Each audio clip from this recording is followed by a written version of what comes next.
स्वागत है आप सभी का। आज हम देखेंगे क्लास 11th हिंदी सब्जेक्ट है और किताब है आपकी अंतरा गद्य खंड। चैप्टर नंबर 6 है खाना बदो जिसका नाम है और लेखक है आपके ओम प्रकाश वाल्मीकि। तो इस चैप्टर के जितने भी महत्वपूर्ण प्रश्न होता है वो हम देखेंगे, जो कि आपके एग्जाम के पॉइंट ऑफ व्यू से काफी इंपॉर्टेंट है। तो वीडियो को बच्चों पूरा देखें, आपको सभी क्वेश्चन आंसर अच्छे से मैं समझा दूंगा ताकि आप अच्छा स्कोर कर पाए। वीडियो अच्छी लगे तो दोस्तों को शेयर कीजिएगा। पहला क्वेश्चन देखते हैं। जो खाना बदोश कहानी है, जो चैप्टर का नाम है, उसकी जो मूल संवेदना है वो आपको समझानी है। इसकी मूल संवेदना क्या है? तो अगर इसकी मूल संवेदना की बात करें तो इसमें मानव और सुकिया के माध्यम से जो लेखक है उसने मजदूर वर्ग के शोषण का यहाँ पे वर्णन किया गया है। ठीक है, मजदूर वर्ग का जो शोषण हुआ है उसके बारे में यहाँ पे बात कही गई है। ठीक है, तो देखिए पहला पॉइंट क्या लिखेंगे। पॉइंट नहीं, आपको तो पहला लिखना होता है, मैं पॉइंट में लेकिन आपको समझा रहा हूँ।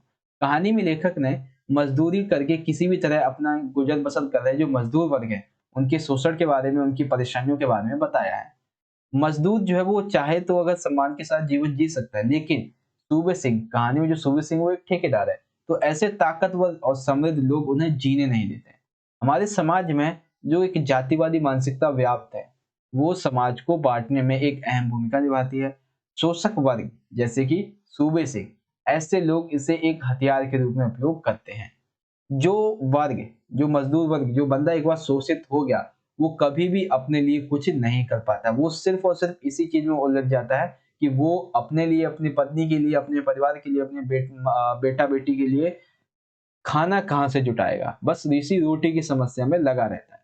इस कहानी में भी जमीन से उखड़े हुए मानव और किसान जो थे, सॉरी, मानव और जो सुखिया थे वो अच्छे किसान थे, लेकिन वो अपनी जमीन से उजड़ गए, उखड़ गए।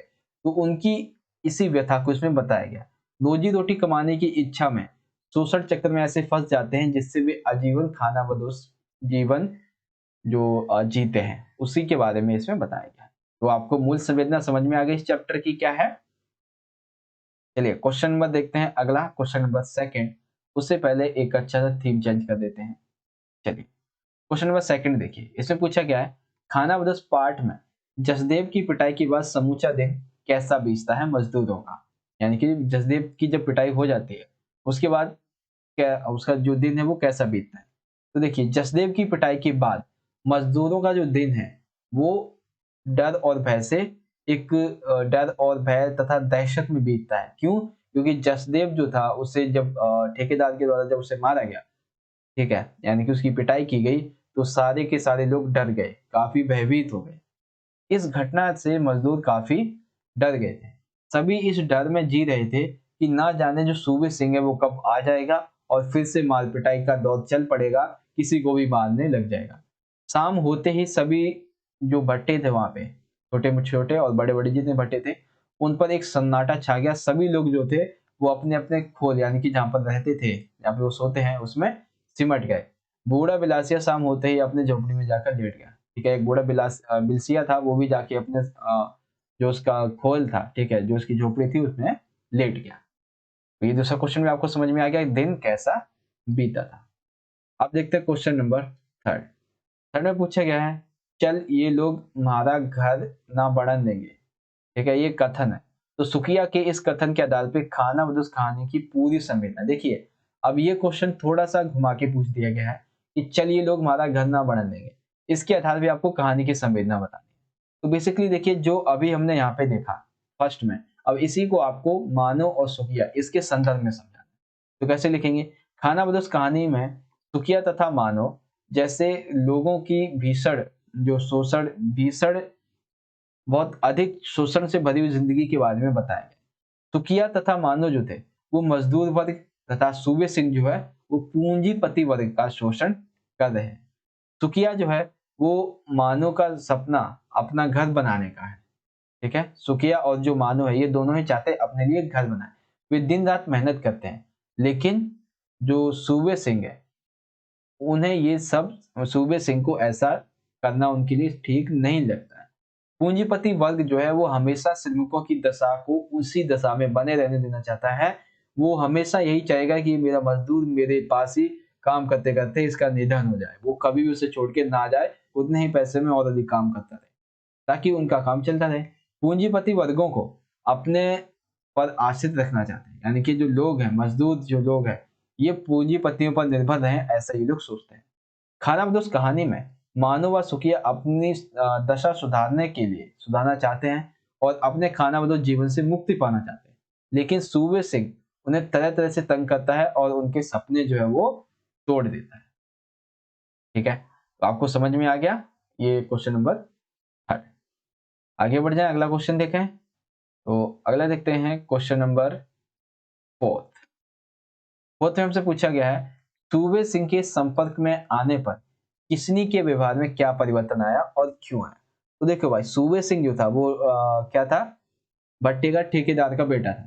तो इसके संपर्क में आने पर जो किसनी थी, एक महिला है, उस किसनी के परिवर्तन क्या है, तो ये समझना है। लिखेंगे सबसे पहला तो, सूबे सिंह भट्टा मिल मुख्तार सिंह का एक अध्यक्ष बेटा था। उसने किसनी को दफ्तर में सेवा टहल, यानी कि जो सेवा करते हैं, चाय वाय बना के देते हैं, ऐसा काम दे दिया था।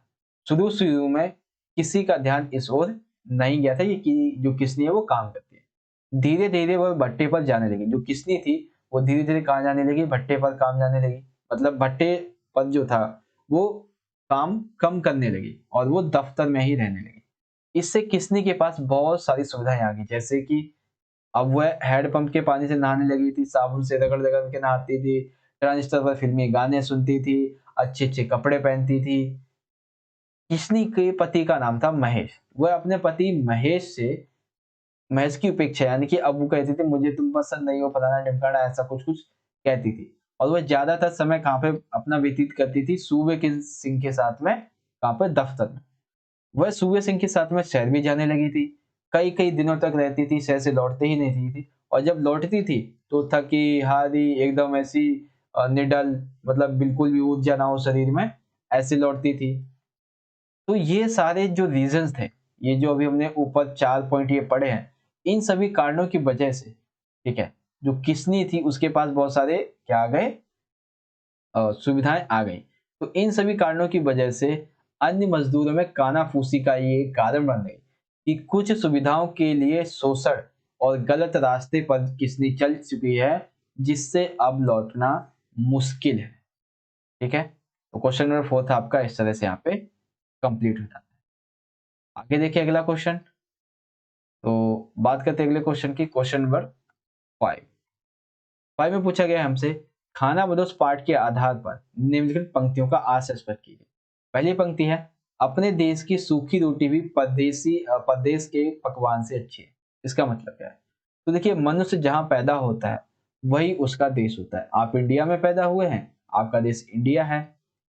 ठीक है, तो वहां पर यदि उसे पकवान की जगह जो साधारण नमक का खाना है वो भी मिल जाए ना, तो भी वह उसे अच्छा लगता है। आप वर्तमान में मान लीजिए जिस घर में रहते हैं, आप वहीं पे रहते हो और आपको बोल दिया जाए कि आपको अमेरिका जाना है, आपको किसी दूसरे राज्य में जाना है, तो आप सोचेंगे यार मुझे खाना कैसा मिलेगा, अच्छा मिलेगा या नहीं मिलेगा, मिलेगा। कई बच्चे होते हैं जिनको अपनी माँ के हाथ का खाना अच्छा लगता है। ठीक है, कई बच्चे होते हैं जिनको कि होटल का खाना अच्छा लगता है, तो वो ऐसी सारी चीजें मैटर करती है। अर्थात जहाँ मनुष्य जो है उसका बचपन से वह जहाँ पर रहता आया है, वहां पर जीने के लिए उसे दूसरों की शर्तों पर निर्भर नहीं रहना पड़ता है, क्योंकि वह वहां पर अपने सम्मान से जीता है। लेकिन जब वह दूसरे स्थान पर जाता है तो दूसरे मनुष्य के द्वारा बनाई गई शर्तों पर जीना पड़ता है, जिससे उसका जो मान सम्मान है वो खत्म हो जाता है। परदेश में मनुष्य को स्वतंत्र होने पर ही परतंत्र, यानी कि परदेश में वो ऐसा तो सोचता है कि वो स्वतंत्र है, लेकिन वो किसी दूसरे के अंडर में काम कर रहा होता है। तो पहले आपको समझ में आ गया, अपने देश की सूखी रोटी परदेशी के पकवान से भी अच्छी है। इतने ढेर सारे नोट लगे हैं, मतलब नोट लगेंगे घर बनाने में, गांठ में नहीं है पैसा, चले हाथी खरीद। ये एक कहावत है इसमें। फिर है, उसे एक घर चाहिए था पक्की ईंटों का, जहां वह अपनी गृहस्थी बसा सके। तो देखिए अब इसमें दोनों एक ही साथ देख लेते हैं। इतने ढेर से नोट लगे हैं घर बनाने में, गांठ में पैसा नहीं है, चल दिए हाथी खरीदने।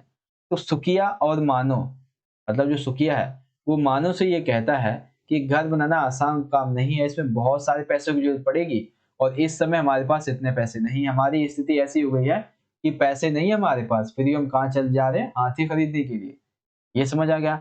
उसके बाद उसे एक घर चाहिए था पक्की ईंटों का, जहां वह अपनी गृहस्थी या परिवार का सपना देखते थे। तो मानो तथा सुखिया बहुत ही गरीब थे और मजदूरी करके अपना जीवन यापन व्यतीत करते थे। वे ठेकेदार के द्वारा दी गई झुग्गियों में रहते थे। मानव के मन में एक अपना घर बनाने का सपना जन्म ले रहा था। वह अपना एक पक्का घर चाहते थे, जिसमें वह अपनी गृहस्थी को आगे बढ़ा सके, अपने बच्चे को अच्छा पढ़ा लिखा सके, खुद भी अच्छे से रह सके। ठीक है, बच्चों के लिए बेसिकली एक छत चाहते थे। तो ये इन तीनों लाइनों का जो आप जब डेफिनेशन डिफाइन करेंगे तो इस तरह से आप इसे लिख देंगे। ठीक है, तो क्वेश्चन नंबर 5 ये आई होप आपको इजीली समझ में आ गया होगा। चलिए एक आखिरी प्रश्न है आपका, उसे भी देख लेते हैं। इस प्रश्न में पूछा गया है, खानाबदोश कहानी में आज समाज में किन किन समस्याओं को रेखांकित किया गया है, इन समस्याओं के प्रति कहानीकार का क्या दृष्टिकोण है। तो देखिए यहाँ पे मैं आपको समझा दूं एक बात। क्वेश्चन नंबर फर्स्ट मूल संवेदना, क्वेश्चन नंबर थर्ड में तो जो है वो आपको मानव सुखिया के संदर्भ में समझाना है। फर्स्ट में आपको जो कहानी है उसकी मूल संवेदना समझा देनी है, और जो लास्ट वाला है इसमें आपको वो समस्याएं बतानी है जो आज के समाज में आपको देखने को मिलती है अपनी तरफ से। ठीक है, इस चैप्टर के माध्यम से।